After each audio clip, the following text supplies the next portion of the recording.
Donc là, bienvenue à EP30. Donc aujourd'hui, nous allons parler de Mark Barberio, des rumeurs de transactions et spéculations qui circulent actuellement. Et nous allons parler aussi de plusieurs choses qui entourent la Ligue nationale dernièrement et avec les récents mouvements des équipes de la Ligue nationale. Donc pour aujourd'hui, j'ai mon invité Hugo Rage qui est tout d'abord aussi collègue avec moi à cette émission. Donc salut Hugo. Salut Andrew, ça va bien? Ça va bien toi? Ça va très bien, j'ai bien hâte de parler de l'Avalanche avec toi aujourd'hui. Moi aussi j'ai vraiment hâte. Écoute, je voulais commencer l'émission là, d'un petit contenu vraiment léger, si on peut se le permettre. Écoutez, le Canadien ont perdu les services de Mark Barberio via le ballottage parce que l'Avalanche Colorado, qui est la pire équipe de la Ligue nationale, qui se retrouve au 30e rang de la Ligue au complet selon le classement, ont réclamé Barberio, le défenseur de 26 ans. Et je voulais savoir tes impressions sur le geste que l'Avalanche ont posé sur cette acquisition-là et un peu nous expliquer, un peu te prononcer pourquoi est-ce que l'Avalanche a acquis Mark Barberio, les raisons dans le fond. Si je peux me permettre, avant de faire mes commentaires, je veux juste te présenter un peu la fiche de points de Mark Barberio cette année. Alors, comme tu le sais, Barberio, au début de l'année, a commencé l'année avec les Ice Caps de St. John's dans la Ligue américaine, là où il a connu beaucoup de succès. En fait, il a eu 18 points en 20 parties. C'est quand même assez impressionnant. Et d'ailleurs, était sélectionné pour participer au match des étoiles de la Ligue américaine, mais ne pouvait pas y participer puisqu'il était avec les Canadiens de Montréal dans ce temps-là. Maintenant, cette saison, Mark Barberio a seulement 4 points en 26 rencontres. C'est un peu décevant, mais un cumulatif de plus 1 néanmoins. Alors, c'est ça. Barberio, comme tu le sais, a joué pour le Lightning de Tampa Bay, a connu des saisons quand même relativement à la moyenne, à la hauteur. Et c'est pour ça que les Canadiens de Montréal étaient intéressés au départ. Maintenant, avec l'acquisition de Nesterov à Montréal, je pense plus qu'il y avait de place pour Mark Barberio. C'est pour ça que les Canadiens l'ont mis au ballottage. Je crois que ça peut aider personnellement l'Avalanche du Colorado qui ont besoin d'un défenseur au plus haut point parce que vraiment, ça marche pas présentement. Et en fait, Barberio ne fera qu'aider au Colorado, selon moi. Parfait, je suis tout à fait d'accord avec toi. Écoute, Barberio a quand même rendu de fiers services au tricolore. On se rappelle que Barberio a souvent pivoté entre la Ligue nationale et la Ligue américaine. On sait que Barberio, ça n'a pas toujours été facile. La distance entre les deux clubs est énorme. On parle de Saint John à Montréal. Il l'a fait à une couple de reprises et il a dépanné le Canadien. Et le Canadien n'ont que de bons mots à dire pour le défenseur de 26 ans. Maintenant, on sait que Barberio va probablement être sur le top 6 de l'Avalanche, maximum le top 4 pour peut-être dépanner. On sait que l'Avalanche est une équipe qui a beaucoup de difficultés au niveau de la défensive. On peut voir aussi les buts contre cette saison. C'est assez catastrophique au Colorado. Effectivement. Et excuse-moi de t'interrompre, mon Andrew, mais Il je n'y a tiens pas à de dire problème. aussi que l'Avalanche du Colorado a soumis au ballottage aujourd'hui Éric Gélina Exact. pour justement faire de la place, je crois, à Barberio. C'est juste ça que je voulais rajouter pour l'instant. Il n'y a pas de problème en effet. Donc, Éric Gilna, comme on l'a su, a été soumis au ballottage aujourd'hui par l'Avalanche. Donc, en même temps, je voulais changer de sujet et je voulais parler de ça justement. Donc, on a un petit peu eu une connexion, si on veut, à l'avance. C'est quand même assez spécial. Donc, mon autre sujet aujourd'hui, c'était de parler des trois joueurs qui sont soumis au ballottage aujourd'hui par trois équipes différentes. Tout d'abord, Kyle O'Reilly a été cédé au ballottage par les Sabres de Buffalo. Luke Gazdic, le joueur qui joue très dur, a été soumis au ballottage, lui, par les Devils du New Jersey. Et comme on a mentionné, le Québécois Éric Gélina, le défenseur de 25 ans, a été soumis au ballottage par l'Avalanche du Colorado aujourd'hui. Donc, comme mon collègue Hugo l'a mentionné, on a voulu faire de la place à Barberio et de cette raison-là, on a décidé d'en finir avec Gélina. Maintenant, le Canadien se sont départis de Barberio. Maintenant, on sait que les deux, c'est deux défenseurs gauchers. Barberio lance de la gauche et Gilna également la même chose. Et je voulais savoir, est-ce que le Canadien devrait réclamer Éric Gilna si le Canadien le voit encore disponible à son tour lorsqu'ils peuvent le réclamer? D'un point de vue complètement honnête, Andrew, je te dirais que non. Puisque l'acquisition de Nesterov a est venu un peu boucher le trou que le Canadien avait à la ligne bleue. Sinon, ils peuvent dépanner avec les Greg Pateryn qui est dans remise en forme en fait, qui va être prêt à jouer très bientôt. Et on sait, toi comme moi, que Pateryn est quand même un très bon défenseur. Malgré les va-et-vient qu'il a fait avec la Ligue américaine. Au niveau défensif, je pense pas que le Canadien devrait faire l'acquisition d'Éric Gélina, puisque Gélina présente quand même des statistiques assez décevantes lors de ses 2 dernières saisons dans la LNH. En fait, cette année, avec l'Avalanche du Colorado, a seulement 1 point en 26 matchs, un cumulatif de -5, pardon. Et l'an dernier, aucun point en 6 matchs. Alors, ça représente un peu le potentiel de Gélina. On peut voir, malgré un départ quand même assez canon avec les Devils du New Jersey, il n'a pas su rester à la hauteur, ce qui me permet l'expression. Et maintenant, je crois, aura beaucoup de difficultés à se trouver un emploi dans la LNH. Aussi, si un autre point que je peux rajouter, c'est que Gélina, au Colorado, jouait sur la dernière paire défensive avec Patrick Wilcross. Alors, cela étant dit, c'est beaucoup de signes, dans le fond, qui démontrent à quel point Gélina avait de la difficulté. Oui, en effet. Bon, on sait que Gélina avait quand même une bonne avenir et on pensait qu'il allait avoir un bon potentiel lorsque les Devils l'ont repêché en 2009, soit au 54e échelon, qui est bon pour la deuxième ronde, en fait, par les Devils en 2009. Alors que les années se sont écoulées, finalement, on s'est rendu compte que Gélina en a pas mal perdu, surtout en valeur et côté crédibilité et talent. On peut s'entendre que bon, les Devils l'ont laissé départir pour des peanuts. On s'en souvient la saison dernière, lorsque les Devils l'ont échangé à l'Avalanche, à la date limite des transactions.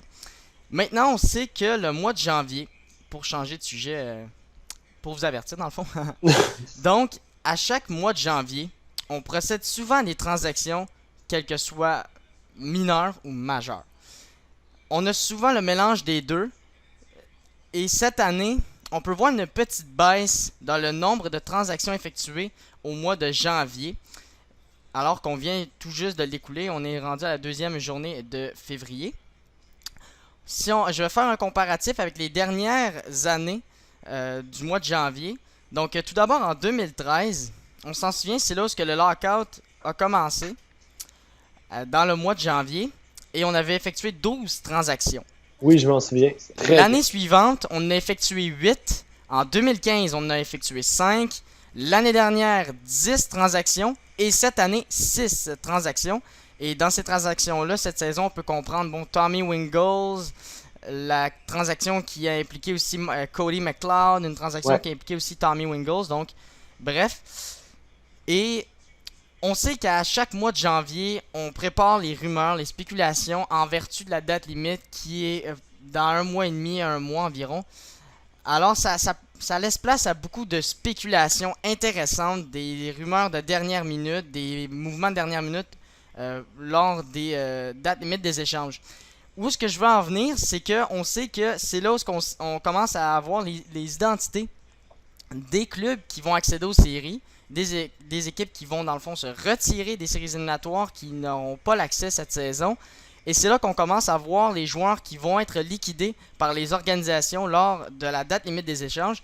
Cela dit, cette saison, on peut voir que l'Avalanche du Colorado connaît une saison misérable, si je peux me permettre l'expression. Écoutez, l'Avalanche qui se figure encore, comme je l'ai mentionné en tout début d'émission, au dernier rang avec 13 victoires, 33 défaites.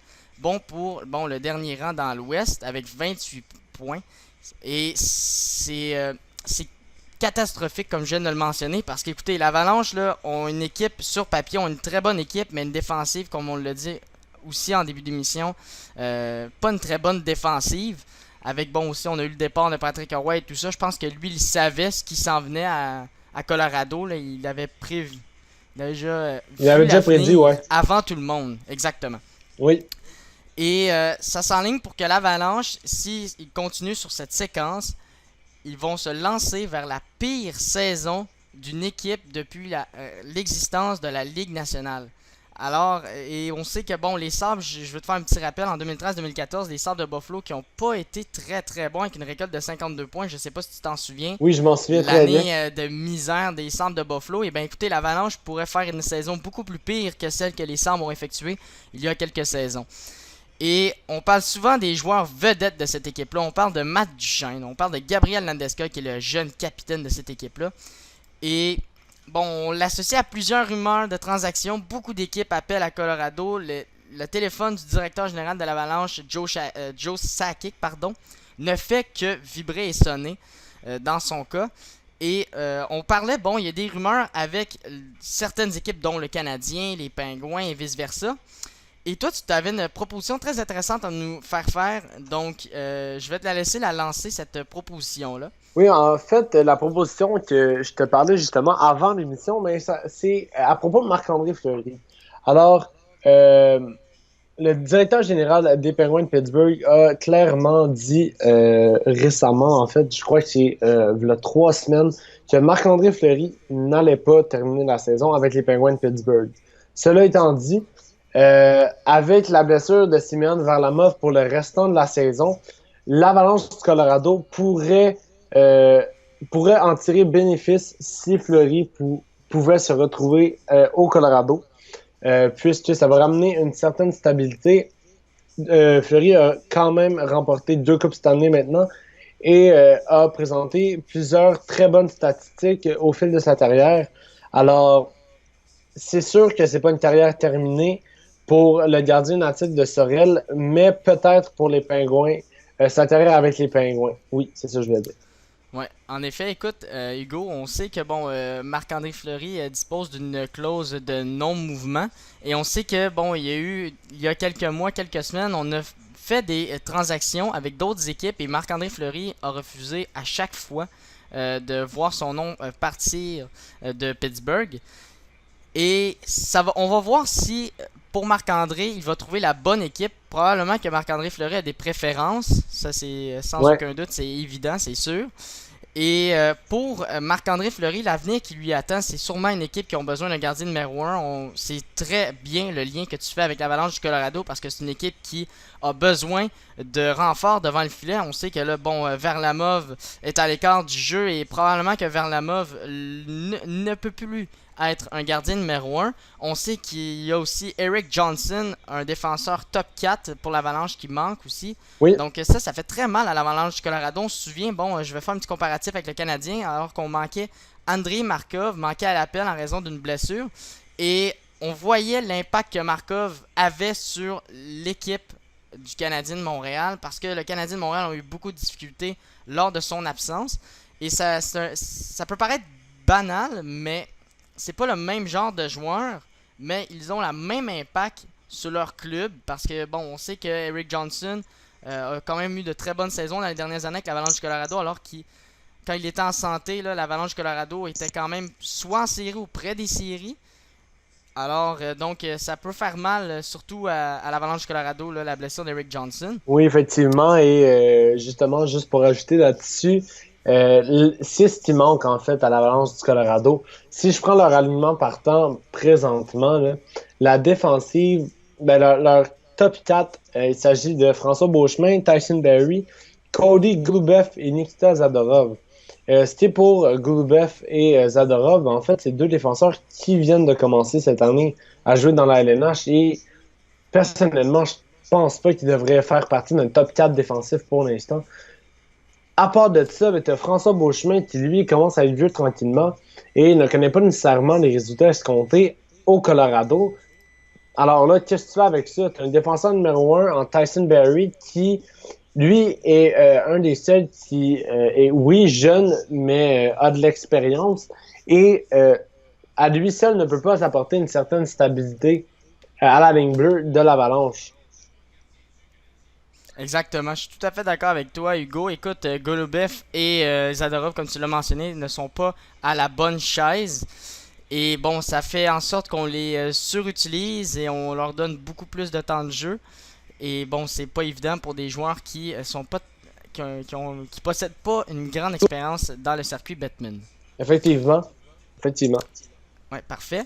Donc, l'Avalanche du Colorado, on parle, on l'a mentionné tout à l'heure, bon, on parlait de Landeskog, du Shine, mais il y a aussi le vétéran Jerome McGinley qui a affirmé aux médias qu'il voulait quitter l'Avalanche du Colorado, qu'il voulait faire les séries, parce c'est un gars qui aime faire les séries, on le sait, Jerome McGinley, c'est un gars qui est rendu quand même à une fin de carrière, il a ralenti, il a de l'expérience, et pour une organisation, ça peut être très intéressant de mettre la main sur Jerome McGinley, et on sait que bon, McGinley, lui, je pense que c'en est un de ceux-là qui n'a pas apprécié sa saison jusqu'à date avec l'Avalanche, et on peut comprendre pourquoi. Et toi, je voulais que tu me lances, parce que bon, on sait qu'Egenla peut apporter du leadership, peut apporter du caractère. C'est un gars qui a quand même un gabarit imposant. On sait que c'est un ancien marqueur. Il a déjà eu une dizaine de saisons de 20 buts et plus. Même, je pense qu'il y en a eu plus que 10, si je ne me trompe pas. Oui. Avec les Flames de Calgary, évidemment. Et Egenla, est-ce que tu le prendrais avec les Canadiens de Montréal à la date limite des échanges? Écoute, c'est quand même une assez bonne question que tu me poses présentement. En ce moment, je suis sur sa fiche de joueur et je peux dire que Egenla est quand même un atout important pour pour n'importe quelle équipe, dans le fond, qui veulent avoir 68 points en 81 parties en séries éliminatoires depuis le début de sa carrière. C'est quand même assez impressionnant. Et je retiens sa performance en 2003-2004, alors que les Flames ont affronté le Lightning de Tampa Bay en finale de la Coupe Stanley. Egenla avait marqué, en fait, 22 points en 26 parties, ce qui est quand même exceptionnel. Malgré son âge, est quand même assez dynamique, a une volonté de gagner qui a toujours resté, pourrait aider les Canadiens, je crois, mais encore une fois, c'est une question d'âge, puisque le Canadien est quand même une équipe relativement jeune, et c'est le fait de suivre la cadence qui pourrait jouer au trouble-fête avec Egenla à Montréal. Mais au niveau des performances individuelles, Egenla est un atout important pour n'importe quelle équipe qui désire l'acquérir. Oui, en effet, et en plus, dernièrement, en fait, il y a quelques semaines, en fait, j'ai fait un article sur Jerome McGinley et je me suis proposé sur des équipes auxquelles les équipes pourraient aller chercher Jerome McGinley. Et j'avais mis des équipes comme les Stars de Dallas, les Sénateurs d'Ottawa, qui pourraient être des équipes intéressantes pour Jerome McGinley. Toi, qu'est-ce que tu en penses si les Sénateurs mettent la main sur Jerome McGinley? Toi, tu en penserais quoi? En fait, déjà que les Sénateurs ont fait l'acquisition de Tommy Wingles, avec Egenla dans leur alignement, c'est sûr qu'ils vont devenir encore plus menaçants qu'ils sont en ce moment. Parce qu'il ne faut pas oublier les Sénateurs d'Ottawa, mon cher Andrew, qui sont pas si loin que ça dans l'association Est et talonnent les Bruins de Boston et les Maple Leafs de Toronto au niveau du classement de la division Atlantique. Alors, en fait, même pas. Les Sénateurs, présentement, sont deuxièmes dans la division Atlantique avec 58 points, tout comme les Bruins de Boston. Alors, cela étant dit, leur alignement font peur présentement. Ils ont des joueurs qui sont en train de se développer continuellement et des joueurs qui ont aidé grandement cette saison. Je pense à Derek Brassard qui est arrivé. Et ça a l'air banal, mais Mike Condon aussi qui connaît une très bonne année chez les Sénateurs et en fait le gardien numéro 1 présentement. Oui, en effet, Mike Condon qui connaît une excellente saison pour les Sénateurs. Et jusqu'à date, là, si on fermait dans le fond les portes aux séries, dans le fond la saison se terminait maintenant, ça serait les Sénateurs, les Bruins qui feraient les séries pour l'Atlantique accompagnés du Canadien de Montréal et les Leafs seraient pas très loin. Les Maple Leafs de Toronto ont beaucoup surpris les amateurs dernièrement avec leur séquence de victoires. Là. Je pense qu'ils se sont arrêtés à 5 et ils jouaient du hockey inspiré, les Maple Leafs de Toronto. Donc ça pourrait être une équipe qui pourrait batailler avec les Bruins et les Sénateurs là, pour une des deux places disponibles pour la division Atlantique. Ah donc oui, la venue d'Egenla pourrait peut-être assurer les Sénateurs d'une place en série, pourrait ajouter une confiance et une espérance de faire les séries, puis en même temps les amateurs seraient moins stressés de voir Jerome McGinley arriver que de rien voir arriver. Effectivement. Sans aucun doute. Effectivement, je tiens à dire aussi que Egenla, comme je l'ai dit tantôt, est très bon en séries éliminatoires. Et si se trouve que les Sénateurs d'Ottawa font face à une équipe qui est relativement, je dirais pas en difficulté, mais qui ont des joueurs blessés. Si je regarde le classement présentement, les Sénateurs affronteraient les Bruins de Boston en séries éliminatoires. Et récemment, les Bruins ont perdu le service de Patrice Bergeron et Tuukka Rask pour un certain moment. Alors, les deux Bergeron blessé au niveau du bas du corps et Tuukka Rask blessé à l'aine. Alors, avec la perte de ces deux joueurs, Ottawa, avec les services d'Edina, pourrait, je dirais, causer la surprise ou bien prouver aux restants des partisans de la LNH qu'ils ne sont pas une équipe à négliger dans les années futures et même présentement. Surtout avec Guy Boucher à la barre de l'équipe. En effet, en effet. Écoutez, on a assez parlé de Higgin là. On sait que ça peut être très intéressant pour l'avenue, pour les Sénateurs, pour les Stars et vice-versa, pour des équipes qui recherchent de l'expérience en séries éliminatoires. C'est maintenant au tour de Gabriel Landeskog. Il fait beaucoup jaser de lui au cours des dernières semaines. Le capitaine, jeune capitaine même, de l'Avalanche du Colorado, qui, on le projette dans plusieurs transactions. On voit son nom circuler dans plusieurs spéculations et rumeurs de transactions. Est-ce que le Canadien de Montréal pourrait se permettre et aurait les atouts nécessaires pour pouvoir faire venir Landeskog à Montréal? Parce qu'on sait qu'on a eu le prix, là, on s'est fait dévoiler le prix que Joe Sakic désire obtenir pour ces deux joueurs vedettes. On parle de Duchesne et Landeskog évidemment. On parle d'un jeune défenseur établi dans la Ligue nationale et d'un choix de première ronde. Est-ce que tu penses que le Canadien a ces atouts-là pour pouvoir acquérir Gabriel Landeskog ou Matt Duchesne? En fait, on a beaucoup parlé de Mikhail Sergachev pour justement l'acquisition de Gabriel Landeskog ou Matt Duchesne. Personnellement, je trouve que ces deux joueurs-là ont beaucoup de talent dans le circuit Batman présentement, mais en fait, dans les années antérieures, cette année, c'est un peu plus difficile pour les deux, c'est normal, vu la position de leur équipe. Mais Gabriel Landeskog, néanmoins, c'est pas pour rien qu'il a été le plus jeune capitaine avant Connor McDavid de la LNH, c'est parce qu'il avait un rendement assez stable. En fait, depuis son arrivée dans la LNH, il n'y a que 2 saisons où Landeskog est en bas de 50 points. Alors, cela prouve que malgré ses 24 ans, ses 6 pieds 1, 210 livres, Landeskog est un très bon joueur de hockey, a sa voix sur la patinoire et en étant un ailier gauche, pourrait aider le Canadien qui, lui, a énormément de centres, comme tu le sais. Alors, avoir un bon ailier comme ça, c'est sûr que ça pourrait aider une équipe comme le Canadien. Et personnellement, je sais que je vais peut-être me faire des ennemis à cause de ça, mais on pourrait se départir de Sergachev et ou un Nathan Beaulieu ou Thomas Plekanec pour aller chercher un joueur comme Landeskog. Je crois que ça vaut la peine à court terme. Et si j'avais à dire le nombre d'années où est-ce que le Canadien serait présentement, mon cher Andrew, ça serait dans les 5 prochaines années. Et toi comme moi, savons en fait que Landeskog n'est pas prêt de s'arrêter d'ici les 5 prochaines années. Ça, c'est les mêmes choses. C'est la même chose pour Matt Duchesne. Matt Duchesne qui, lui, connaît une meilleure saison que Landeskog cette année avec 29 points en 43 matchs. A fait la Coupe du Monde, a joué aux Jeux olympiques. Il sait c'est quoi avoir de la compétition. Il veut gagner. Il y a beaucoup de spéculations qui disent qu'au Colorado, Duchesne avait un problème d'attitude un peu, mais rendu à Montréal, il va voir que l'atmosphère est différente, que l'équipe a une bonne chance de remporter la Coupe Stanley cette année et va élever son jeu d'un cran à cause de ça, je crois. Et ça va me faire plaisir, en fait, que les Canadiens se débarrassent d'un bon joueur ou d'un joueur avec un bon potentiel en Sergachev, puisque à court terme, ils auront plus de chances de remporter la Coupe Stanley.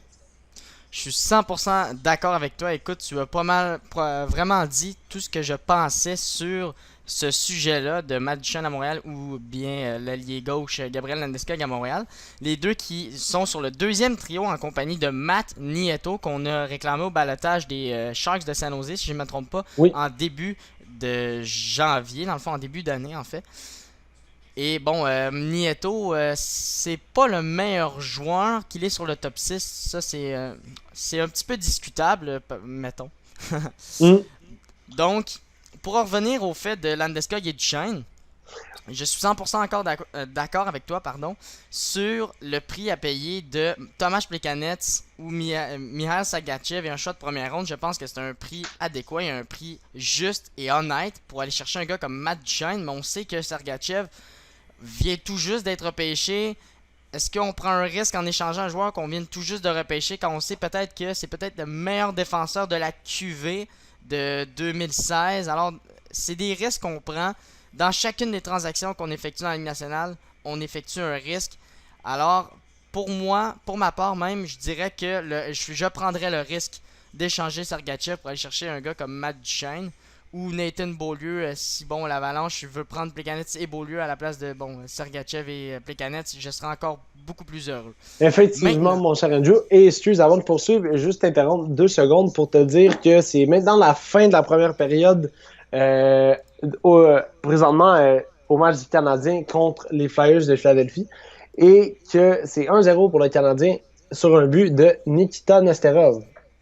oui, donc Nesterov qu'on a acquis récemment du Lightning de Tampa Bay, là, le petit défenseur de 5 pieds 11 pouces qui a marqué son premier filet dans l'uniforme du tricolore. C'est quand même assez ironique comme situation alors que le Lightning ne l'exploitait pas son talent offensif du côté réception et puis le Canadien qui lui donne la chance avec un vétéran comme Andrei Markov et finalement il a encaissé un filet ce soir, pas encaissé mais enfilé un but ce soir face aux Flyers. C'est quand même un sujet très intéressant parce qu'on sait que Nesterov on n'a pas payé cher pour l'avoir et les Canadiens, je suis persuadé que Nesterov a encore du bon hockey à nous offrir pour les prochaines semaines. Je suis complètement d'accord avec toi là-dessus.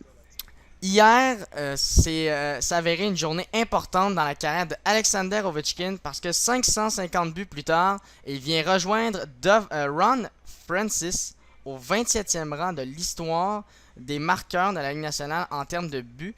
Il a maintenant 550 buts en carrière. Et on sait que Ovechkin, c'est un marqueur, c'est un buteur, un marqueur naturel même. Et ce soir, Patrick Marleau pourrait être en quête de son 500e but en carrière face aux Canucks de Vancouver. Donc, si Marleau le réalise, c'est un exploit assez remarquable. Et en parlant de ce sujet-là, où est-ce que je veux en venir, c'est au fait que, en termes de buts, à chacune des saisons, on sait qu'il y a un joueur ou deux, à la limite maintenant, là, parce que le hockey a beaucoup évolué. On a de la difficulté à marquer 50 buts. Et c'est souvent le même joueur qui va marquer le 50 buts. On parle d'Alex Ovechkin, bien évidemment. Mais je suis inquiet cette saison qu'on n'ait pas de marqueur de 50 buts en regardant les statistiques actuellement. Le meilleur buteur est Sidney Crosby avec 28 buts. On retrouve le meilleur pointeur est Connor McDavid. Et Crosby connaît aussi une saison remarquable. À noter que Crosby aussi a manqué des matchs.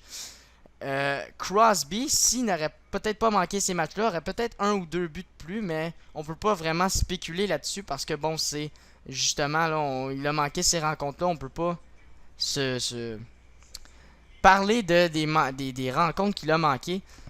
Effectivement, c'est. Ouais, en effet. On tient à l'oublier. On tient à l'oublier le fait qu'il a raté quelques parties, puisque Crosby, comme tu l'as dit, une saison très, très, très, très bonne.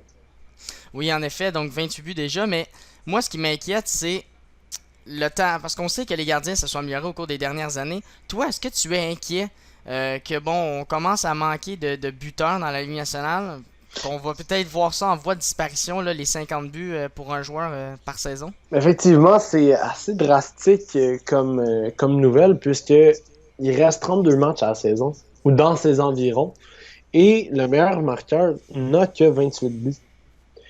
Si on compare aux saisons passées, si, admettons, je prends Alexander Ovechkin, puisque tu t'en as parlé tantôt, Ovechkin, à ce rythme-là, était déjà rendu dans les 30-40 buts et n'avait pas de problème à se rendre au 50e par la suite.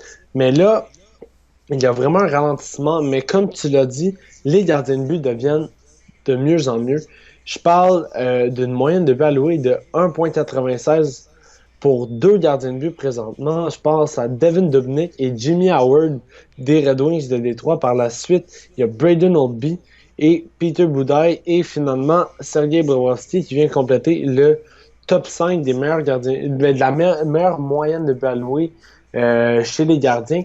On parle de 2 simples buts dans une partie. C'est pas assez pour que les marqueurs prolifiques, style Ovechkin, Crosby, se rendent jusqu'à 50. Alors oui, ça me fait quelque chose en fait, parce que c'est ça qui donne le spectacle.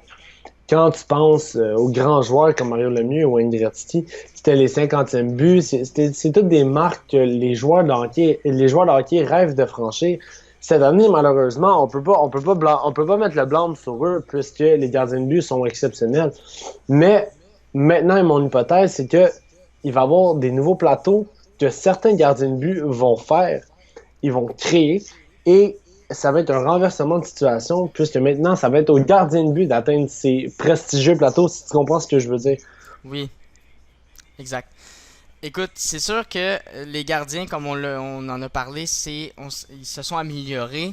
Et bon, aussi les marqueurs, bon, ça fait en sorte que les marqueurs avec des moyennes de moins de 2 buts pour certains gardiens de but, comme tu l'as mentionné, je suis tout à fait d'accord avec toi sur le fait que ça va être de plus en plus difficile pour un marqueur prolifique, je reprends tes mots, de marquer 50 filets dans une saison.